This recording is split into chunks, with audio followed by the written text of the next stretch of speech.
Bedtime is supposed to be a happy event for a tired child. For me, it was terrifying.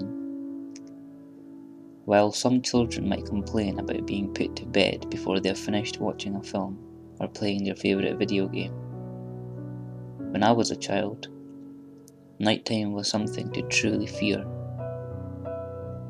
Somewhere in the back of my mind, it still is. As someone who is trained in the sciences, I cannot prove that what happened to me was objectively real, but I can swear that what I experienced was genuine horror.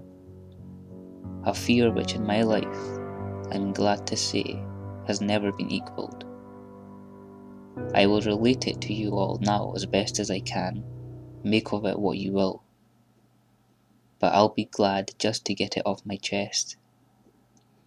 I can't remember exactly when it started, but my apprehension towards falling asleep seemed to correspond with me being moved into a room of my own. I was 8 years old at the time, and until then I had shared a room quite happily with my older brother. As is perfectly understandable for a boy 5 years my senior, my brother eventually wished for a room of his own, and as a result, I was given the room at the back of the house.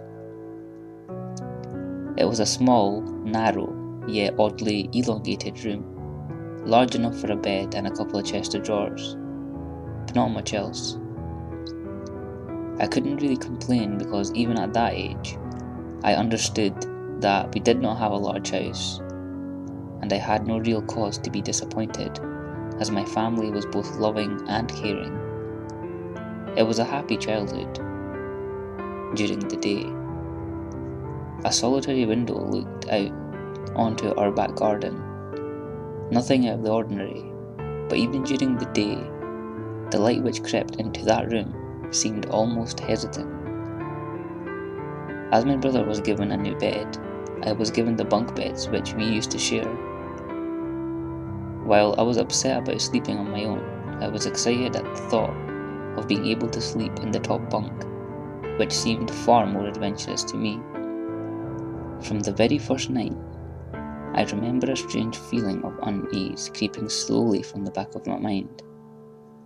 I lay on the top bunk, staring down at my action figures and cars strewn across the green-blue carpet.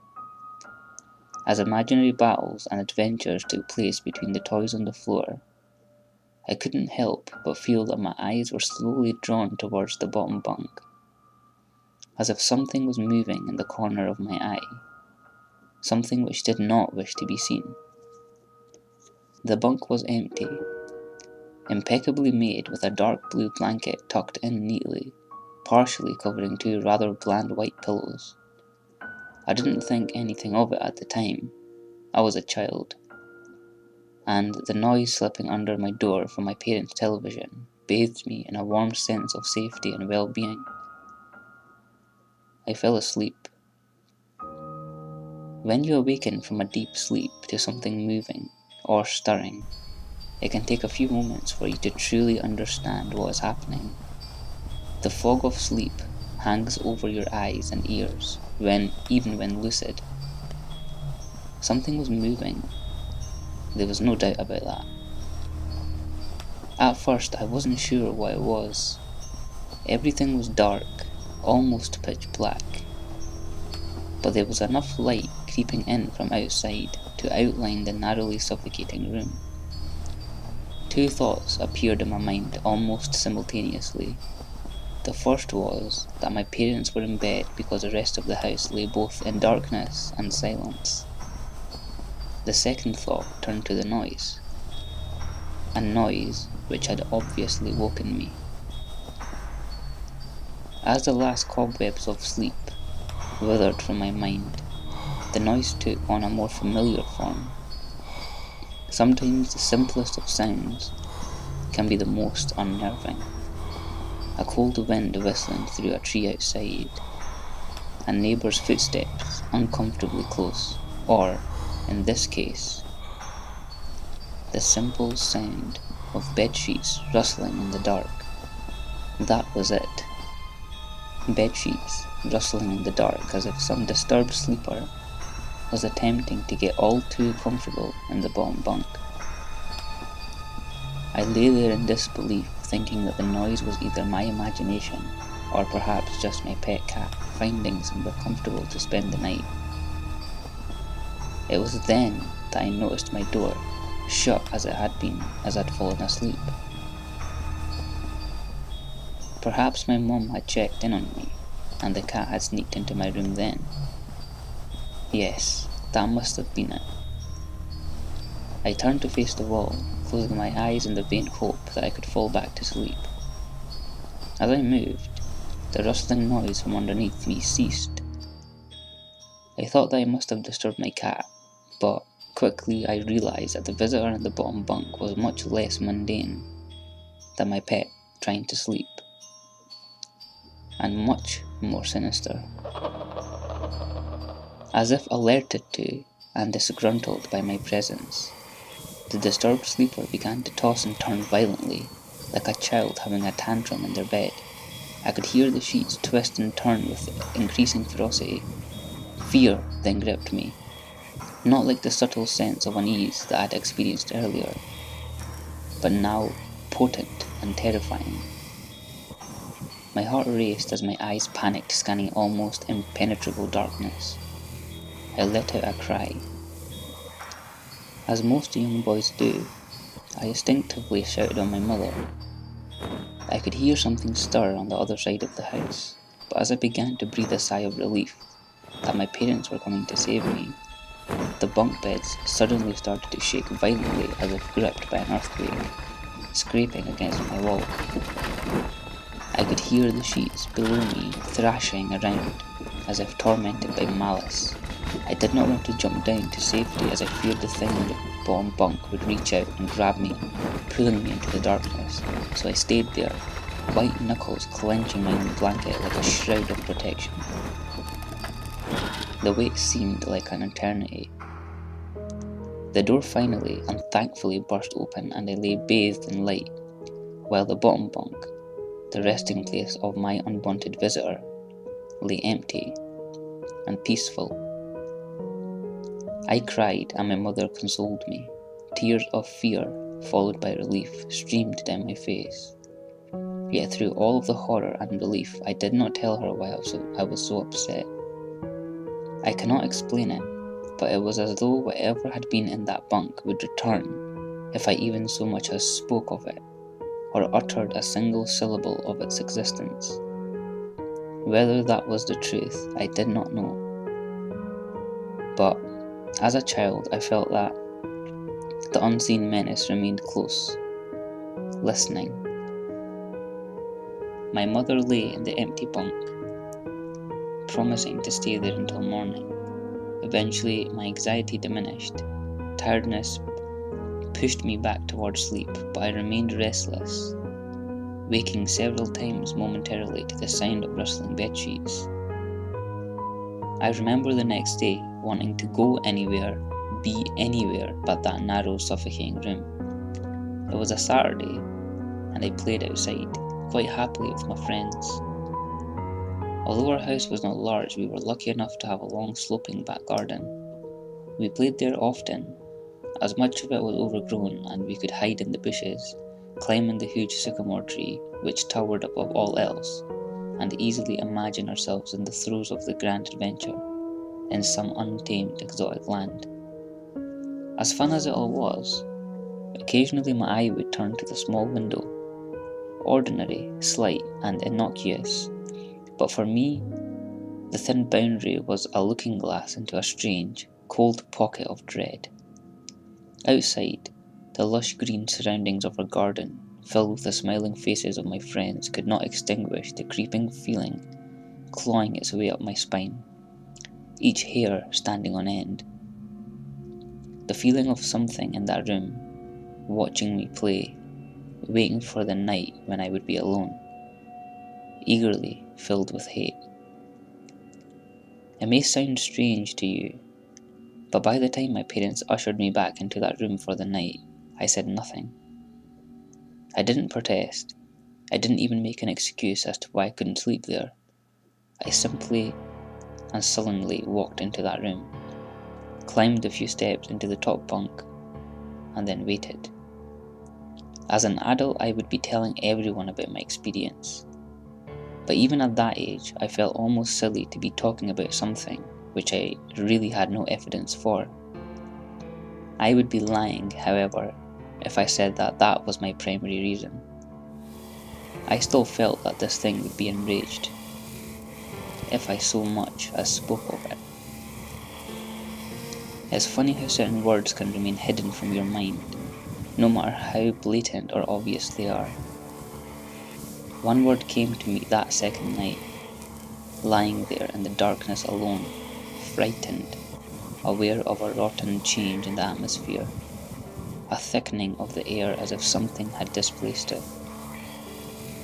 As I heard the first casual twists of the bedsheets below, the first anxious increase of my heartbeat, and the realization that something was once again in the bottom bunk, that word, a word which had been sent into exile, filtered up through my consciousness, breaking free of all repression, gasping for air, screaming, etching, and carving itself into my mind. Ghost.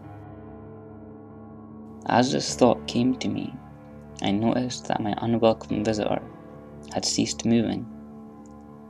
The bedsheets lay calm and dormant, but they had been replaced by something far more hideous. A slow, rhythmic, rasping breath heaved and escaped from the thing below. I could imagine its chest rising and falling with each sordid, wheezing and garbled breath. I shuddered and hoped beyond all hope that it would leave without occurrence. The house lay, as it had the previous night, in a thick blanket of darkness. Silence prevailed, all but for the perverted breath of my as yet unseen bunkmate. I lay there terrified. I just wanted this thing to go, to leave me alone. What did it want? Then something unmistakably chilling transpired. It moved. It moved in a way different from before. When it threw itself around the bottom bunk, it seemed unrestrained, without purpose, almost animalistic. This moment, however, was driven by awareness, with purpose, with a goal in mind.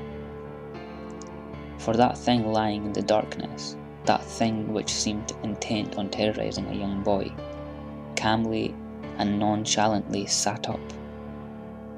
Its laboured breathing had become louder, as now only a mattress and a few flimsy wooden slats separated my body from the unearthly breath below. I lay there, my eyes filled with tears. A fear which mere words cannot relate to you, or anything else, coursed through my veins. I would not have believed this fear could have been heightened, but I was so wrong. I imagined what this thing would look like, sitting there listening from below my mattress, hoping to catch the slightest hint that I was awake. Imagination then turned into unnerving reality. It began to touch the wooden slats which my mattress sat on. It seemed to caress them carefully, running what I imagined to be fingers and hands across the surface of the wood. Then, with great force, it prodded angrily between two slats into the mattress. Even through the padding, it felt as though someone had viciously struck their fingers into my side. I let out an almighty cry, and the wheezing, shaking, and moving thing in the bunk below replied in kind by violently vibrating the bunk as it had done the night before. Small flakes of paint powdered onto my blanket from the wall as the frame of the bed scraped along it, backwards and forwards. Once again, I was bathed in light, and there stood my mother, loving, caring as she always was, with a comforting hug and calming words which eventually subdued my hysteria. Of course, she asked what was wrong, but I could not say. I dared not say.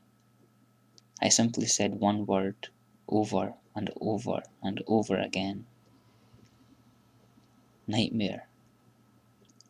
This pattern of events continued for weeks, if not months. Night after night, I would awaken to the sound of rustling sheets. Each time I would scream so as not to provide this abomination with time to prod and feel for me.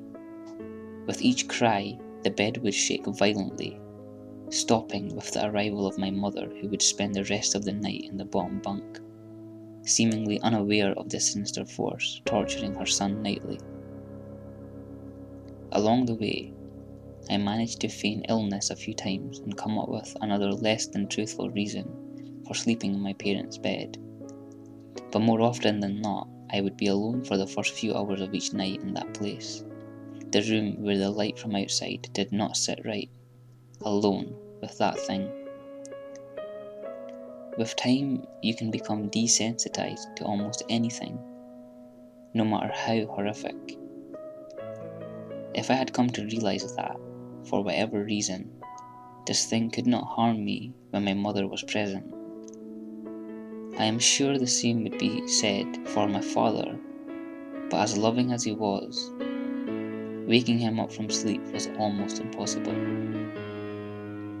After a few months, I had grown accustomed to my nightly visitor. Do not mistake this for some unearthly friendship. I detested the thing. I still feared it greatly, as I could almost sense its desires and its personality, if you could call it that, one filled with a perverted and twisted hatred, yet longing for me, or perhaps all things. My greatest fears were realized in the winter. The days grew short, and the longer nights merely provided this wretch with more opportunities. It was a difficult time for my family. My grandmother, a wonderfully kind and gentle woman, had deteriorated greatly since the death of my grandfather. My mother was trying her best to keep her in the community as long as possible. However, dementia is a cruel and degenerative illness, robbing a person of their memories one day at a time. Soon she recognized none of us, and it became clear that she would need to be moved from her house to a nursing home. Before she could be moved, my grandmother had a particularly difficult few nights, and my mother decided that she would stay with her. As much as I loved my grandmother and felt nothing but anguish in her illness, to this day I feel guilty that my first thoughts were not of her, but of what my nightly visitor may do should it become aware of my mother's absence. Her presence being the one thing which I was sure was protecting me from the full horror of this thing's reach. I rushed home from school that day and immediately wrenched the bedsheets and mattress from the lower bunk, removing all the slats and placing an old desk, a chest of drawers and some chairs which we kept in the cupboard where the bottom bunk used to be. I told my father I was making it an office, which he found adorable, but I would be darned if I'd give that thing a place to sleep for one more night. As darkness approached, I lay there knowing my mother was not in the house. I did not know what to do. My only impulse was to sneak into her jewellery box and take a small family crucifix, which I had seen there before. While my family were not very religious, at that age I still believed in God and hoped that somehow this would protect me. Although fearful and anxious, while gripping the crucifix under my pillow tightly in one hand, sleep eventually came, and as I drifted off to a dream, I hoped that I would awaken in the morning without incidents. Unfortunately, that night was the most terrifying of all. I woke gradually. The room was once again dark.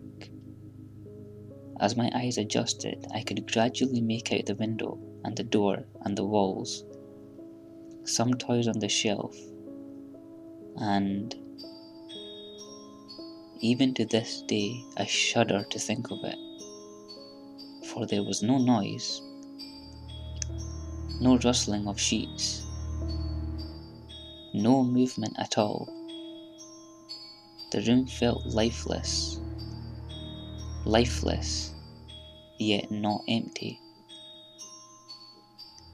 The nightly visitor, that unwelcome, wheezing, hate-filled thing which had terrorized me night after night was not in the bottom bunk. It was in my bed. I opened my mouth to scream, but nothing came out. Utter terror had shaken the very sound from my voice. I lay motionless. If I could not scream, I did not want to let it know I was awake. I had not seen it yet. I could only feel it. It was obscured under my blanket. I could see its outline, and I could feel its presence, but I dared not look. The weight of it pressed down on top of me, a sensation I will never forget. When I say that hours passed, I do not exaggerate. Laying there motionless in the darkness, I was every bit a scared and frightened young boy. If it had been during the summer months, it would have been light by then. But the grasp of the winter is long and unrelenting, and I knew it would be hours before sunrise. A sunrise which I yearned for. I was a timid child by nature, but I reached a breaking point. A moment where I could wait no more, where I could survive under this intimately deviant abomination no longer. Fear can sometimes wear you out, make you threadbare, a shell of nerves leaving only the slightest trace of you behind. I had to get out of that bed. Then I remembered the crucifix. My hand still lay underneath the pillow, but it was empty. I slowly moved my wrist around to find it, minimizing as best as I could the sound and vibrations caused. But it could not be found. I had either knocked it off the top bunk, or it had. I could not even bear to think of it being taken from my hand. Without the crucifix, I lost any sense of hope. Even at such a young age, you can be acutely aware of what death is, and intensely frightened of it. I knew I was going to die in that bed if I lay there, dormant, passive, doing nothing. I had to leave that room behind. But how?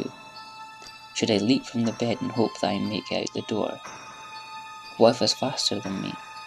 Or should I slowly slip out of the bunk, hoping to not disturb my uncanny bedfellow?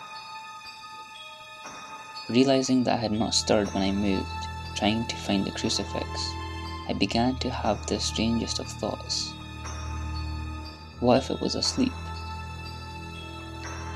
It hadn't so much as breathed since I had woken up.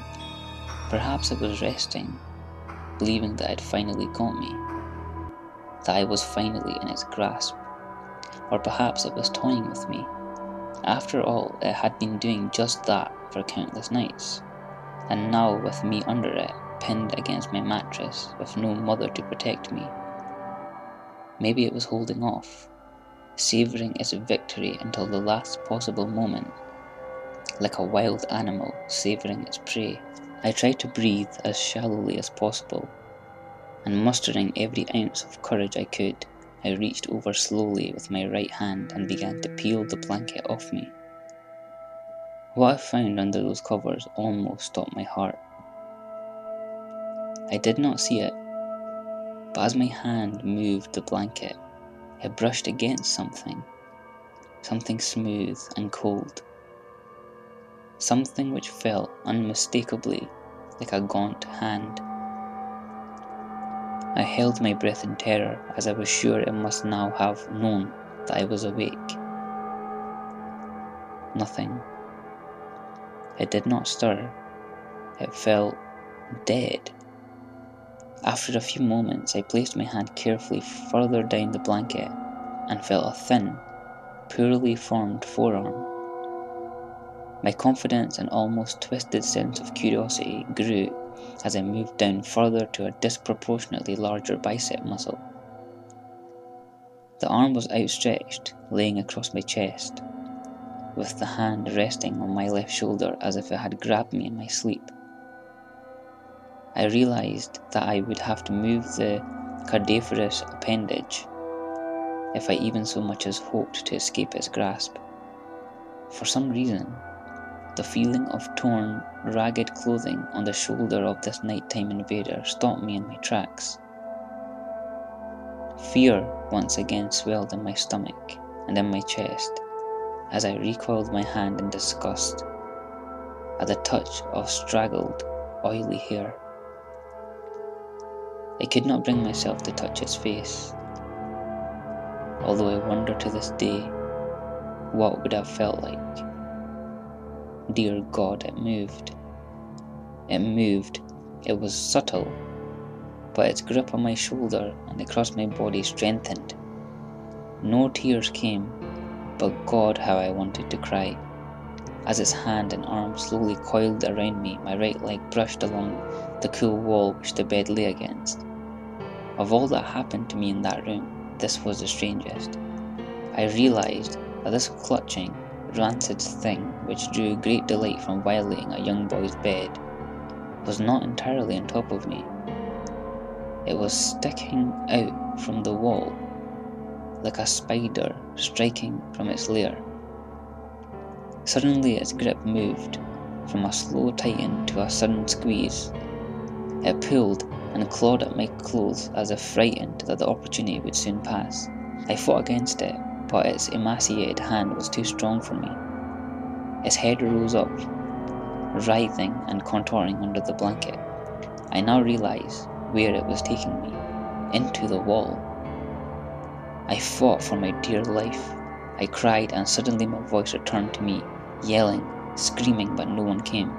Then I realized why it was so eager to suddenly strike, why this thing had to have me now. Through my window, the window that seemed to represent so much malice from outside, streaked hope, the first rays of sunshine. I struggled further, knowing that if I could just hold on, it would soon be gone.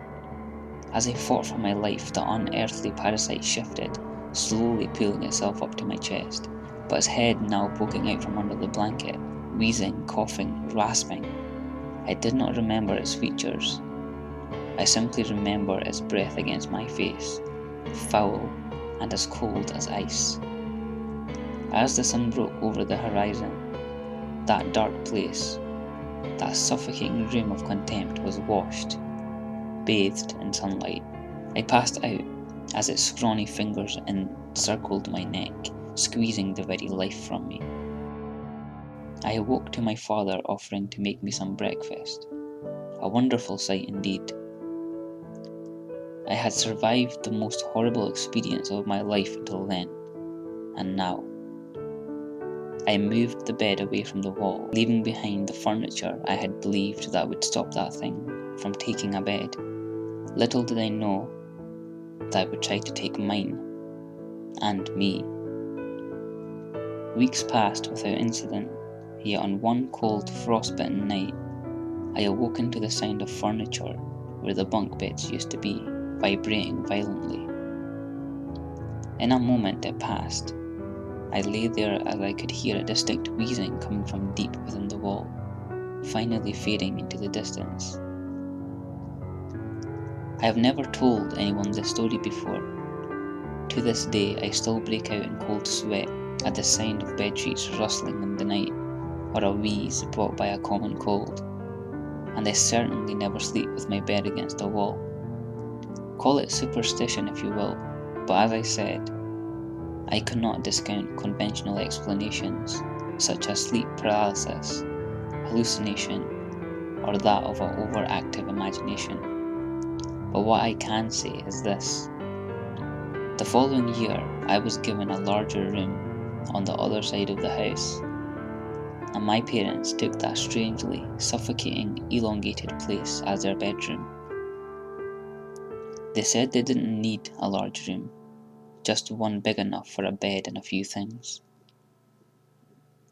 They lasted 10 days. We moved on the 11th.